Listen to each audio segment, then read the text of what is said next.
There comes a time where we must say words or phrases we never expected to hear in our lives. Mine is, Santa repeatedly crashed his flying Jeep into the tower, heard during a D&D campaign. Merry Christmas to all! Now you're all gonna die! But today, we must put aside Santa for another time. For now, the unbelievable phrase is, I am here. Now, that doesn't sound so odd?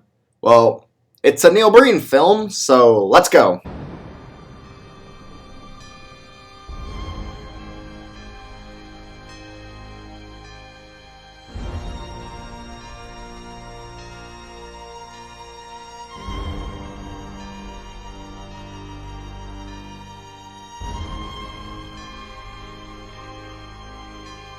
Where do I even begin with this? How about in the desert again? Because heaven knows we didn't get enough desert in Double Down.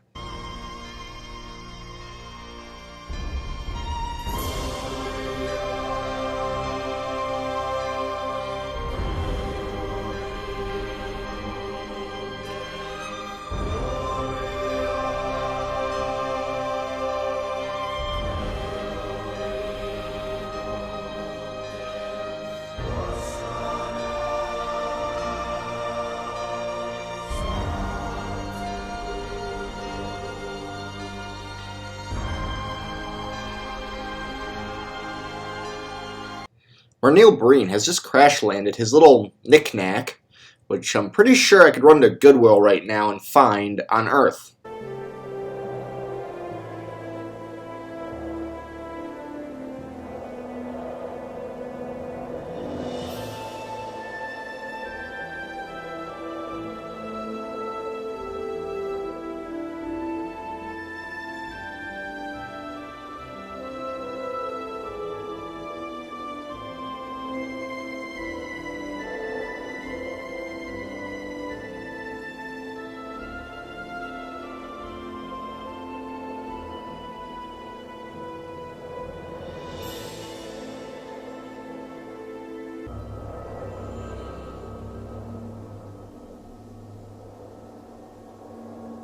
Hold on. That outfit looks familiar. Jesus? Yes, you heard that right. Neil Breen cast himself as Jesus. And not just Jesus. Cyborg Jesus.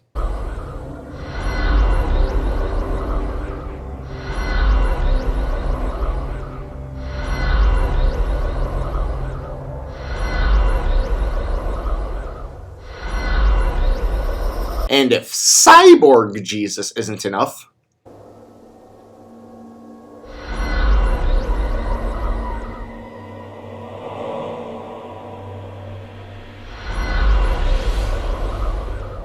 Alien Cyborg Jesus. Not even well-made Alien Cyborg Jesus. It just looks like he spread some glue on his arm, walked up to a box of electronics, stuck his arm in, and used what stuck. Neil Breen Jesus, who I'm going to call Alibus, is here to cleanse humanity of its sins, which he tells to, not humanity itself, or any people, but to the most obviously plastic spider ever. Other planets that I've created in the solar system are doing very well. They respect their species and the natural environment. Jeez.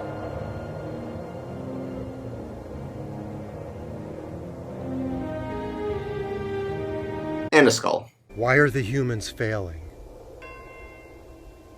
I've given them everything.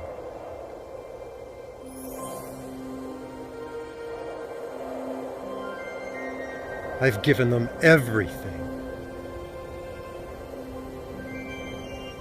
Everything. The skull is the best actor in this movie, by the way. Alibus then does what Jesus always does. Wander around for a while in the desert, past a field of baby heads.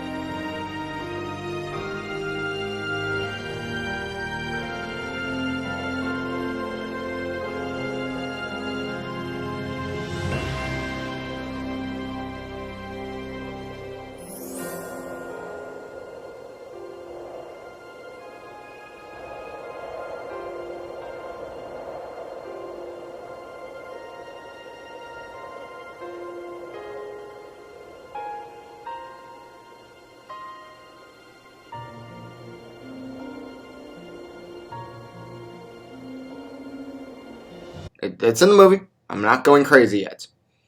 Even though we're 10 minutes in, and this is usually the part where things get fucking weird in a Breen film. Now we witness as Alibis finds his first 2 victims, 2 druggies who are probably already baked. No drugs required.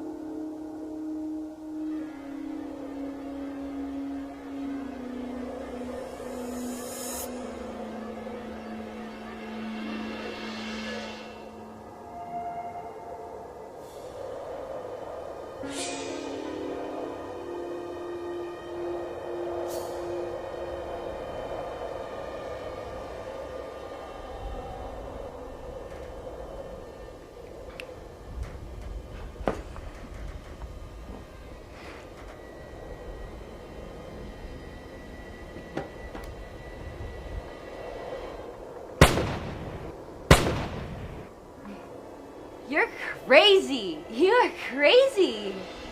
Think I'm crazy?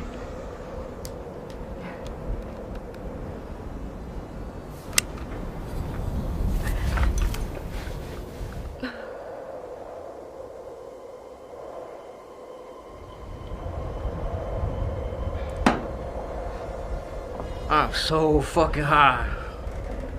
I want you so bad. I really want you to.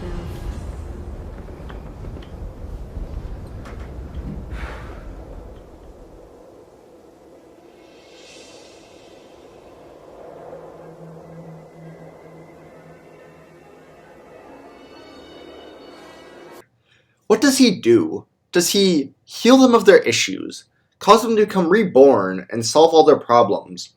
Or does he freeze them, steal their clothes, ramble a little bit about humanity, and just steal their truck and leave?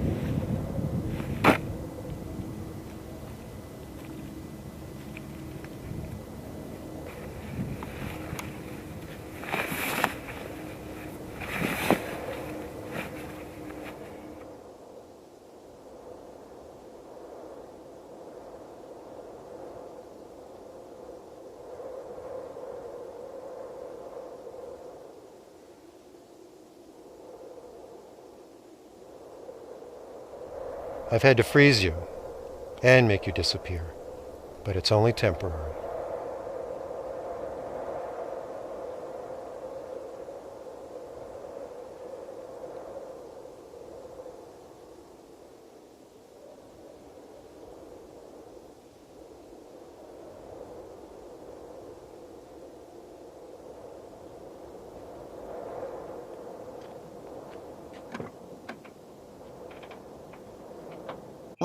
Why is it always the insane option with these movies? Out in the city where a woman talks about how much she wants to save the environment and do good for the world. The country is finally seriously addressing sustainability and respecting the planet's natural resources. I'm so excited to be working here. Yeah, we're finally producing results generating solar power, as well as wind turbine power generation. The engineering research on thermal power is doing the same.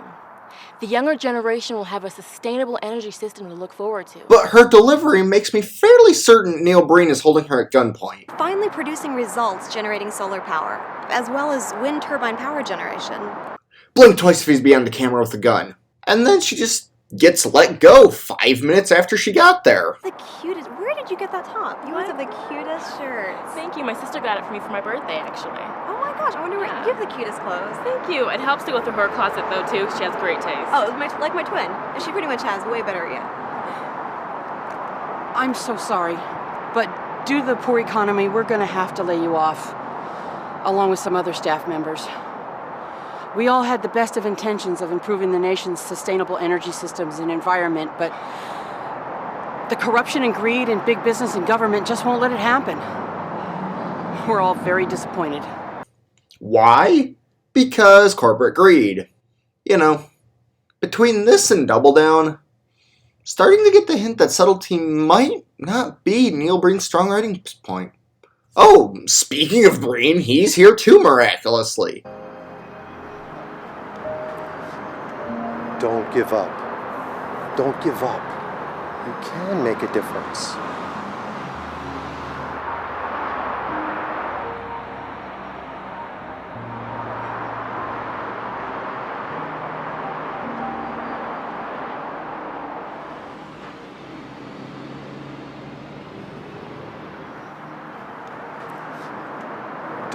He hands the boss lady a flower that looks like he was nailed to a cross with it, recites a monologue that belongs on the cheesiest office poster ever, and he's just gone.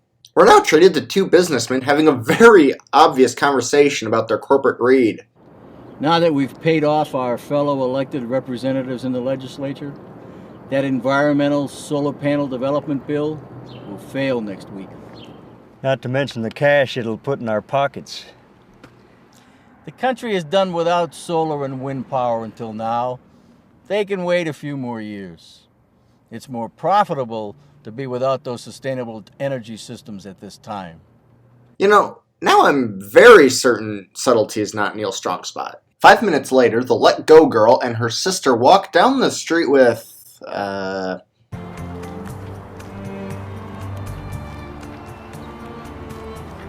Ma'am, you realize that's a doll, a non-natural baby, right? You know that? Okay, nobody in this knows anything. Why am I bothering? Then her twin delivers this line. How am I going to support her if I'm all alone? You'll find something. You're my twin sister. You're pretty and smart. You're hot. Become a stripper. An escort. You'd be great at that.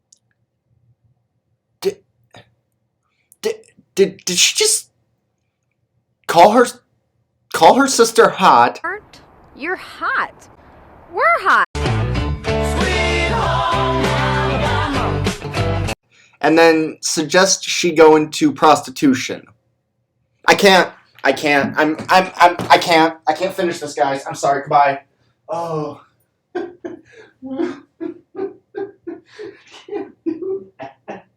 You can't do that to me, Neil. Oh. Oh. Oh. 1 hour later. I'm back. Remember what I said back in Double Down? I have no words for this.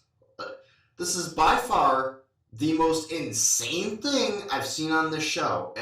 Yeah, I take that back. The sisters argue and note that neither of them are wearing a bra. Nope. I'm a stripper. I'm a mother. I have a baby. You may not have a choice. Look, I have someone I can hook you up with just to get you started. And you can lie to... Nobody in Double Down wore one. And nobody in any of Neil's future films wear one. Why no bras, Neil? Do you wear one and the shame just makes you insist nobody else does? Ugh. Now I'm picturing Neil Breen in a bra. Oh god, why? Ugh. The sisters go to what Neil thinks is a gang, but instead just looks like community theater mafia role players standing in the road.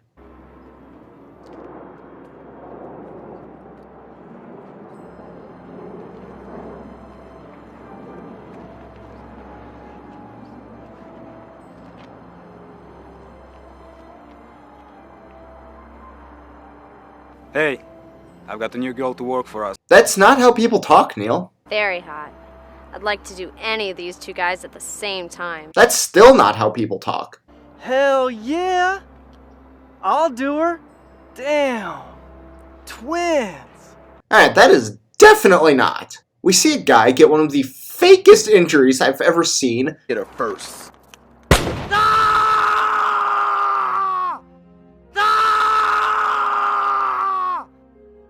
And then a guy is randomly dismembered in the desert. No! Don't cut off my ears!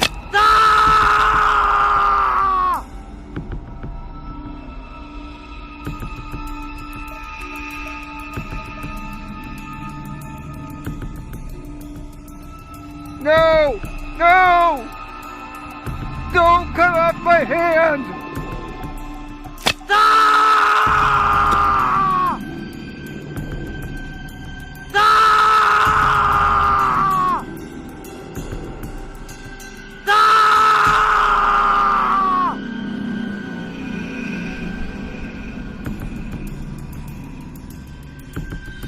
But don't worry, it's totally an accident.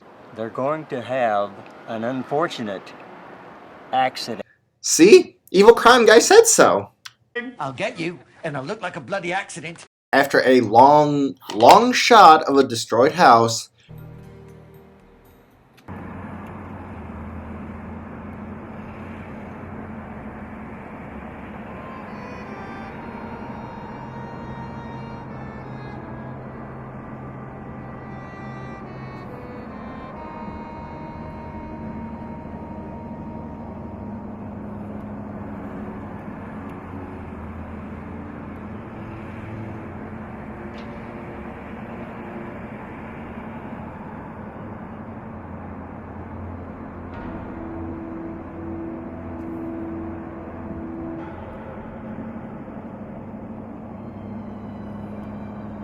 we find an old man sitting in a wheelchair in the rubble.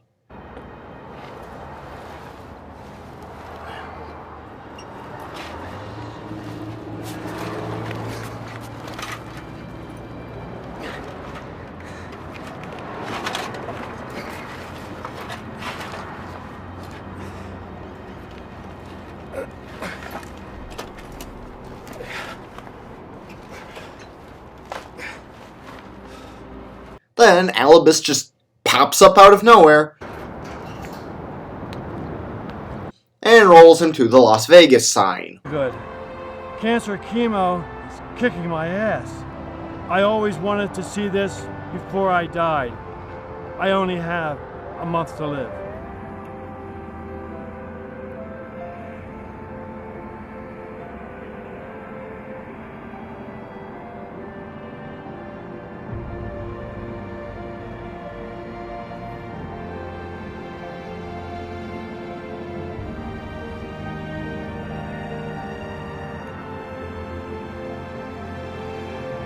Are you sure you only wanted to see the sign? Hey Neil, I think the guy wanted to go to Vegas itself, not just see the sign. Now we're back at the gang, and I can only assume their mics got muted because their mouths are pretty clearly moving as they pass around their obviously fake guns, but nobody says anything.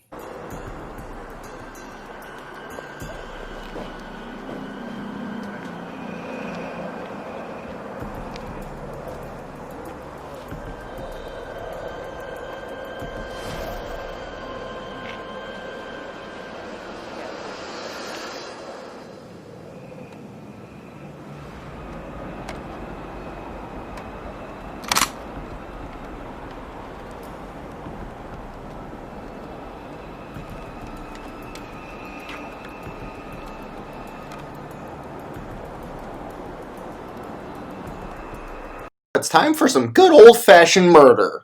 The gang urges a member to kill this random guy, and a voice that sounds like the cameraman gets involved. Get him down, down! Do it! Oh, yeah, got him! Do it!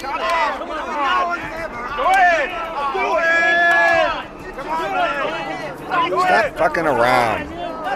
Leave him alone. This is Eric, our European distributor. You guys saw that cut, right? Here it is again. This is Eric, our European distributor. God, that was so bad. Now, Alibis watches as a car stops mere inches after going 2 miles an hour from hitting the wheelchair guy.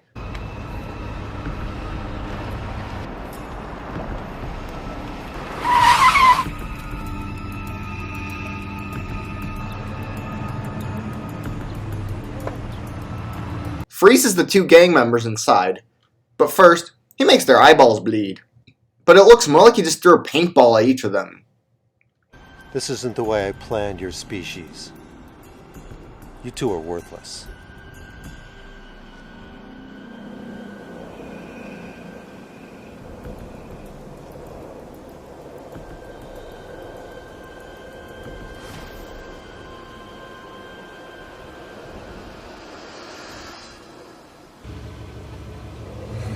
Real convincing freeze effect there, Neil. You know, it'd be a lot more convincing if we didn't see this guy's arm wiggling around like this. See? Still wiggling.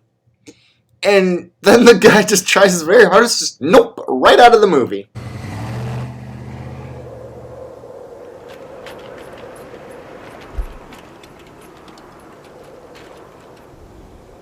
Then blonde twin number 2 gets laid off as well. I'm sorry. We have to lay you off. We're all so sorry. I don't understand how they could let this happen. Let me guess. Corporate greed. I'm sure this is only a temporary delay. This is not a temporary delay. It's more politics and corporate greed. I'm getting good at this guessing game. First of all, who's this guy? Second off, everyone here is delivering their lines like the first one who laughs at how ridiculous this is has to give Neil Breen a sponge bath. Then Alibis just has a sex dream about her.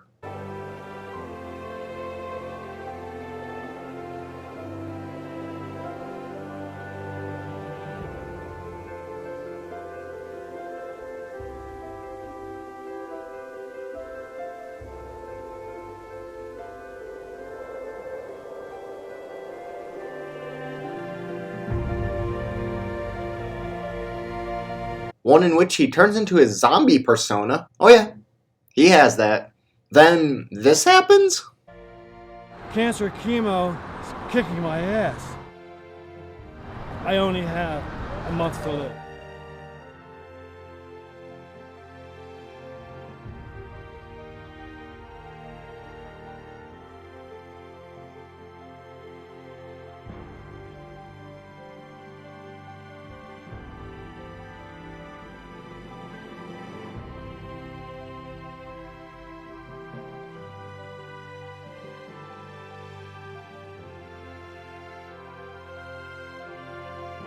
Go with her.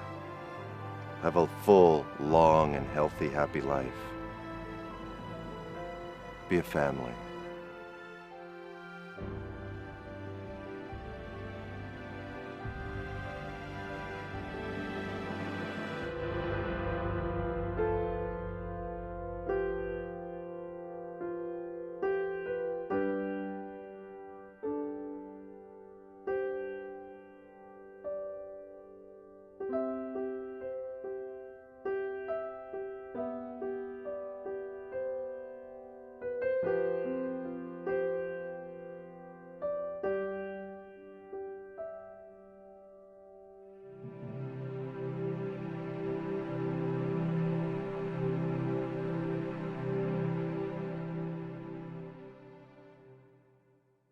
I got nothing. And yeah, you saw that correct. Alibis turns the wheelchair guy young, and then sends him off with the blonde lady. Maybe can they have a real baby and not need the doll now? The gang murders a guy.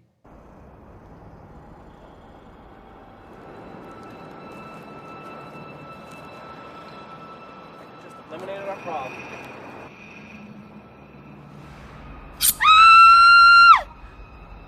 What? This damn piece of garbage? And then they all just confess their sins like they're at church. This wasn't part of our deal.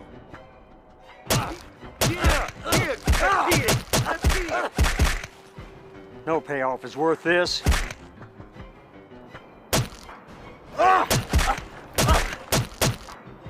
don't want any part of this. I like what I see. Then Alibis crucifies them. I have eliminated the corrupt politicians and lawyers.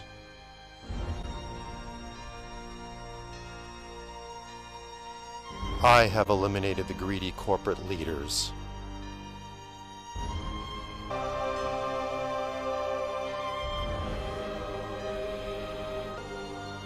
I will eliminate them all, if the humans cannot, or will not on their own. It's pretty clear they're A, alive, and B, just holding up the pieces of wood. Alibis, did you not read Crucifixion for Dummies? Dude, I have a copy. If you need to borrow it, I'll get back to you, but it's signed by Jesus, so don't crease the pages, man. And Alibis just flies away.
And that's how we end I Am Here.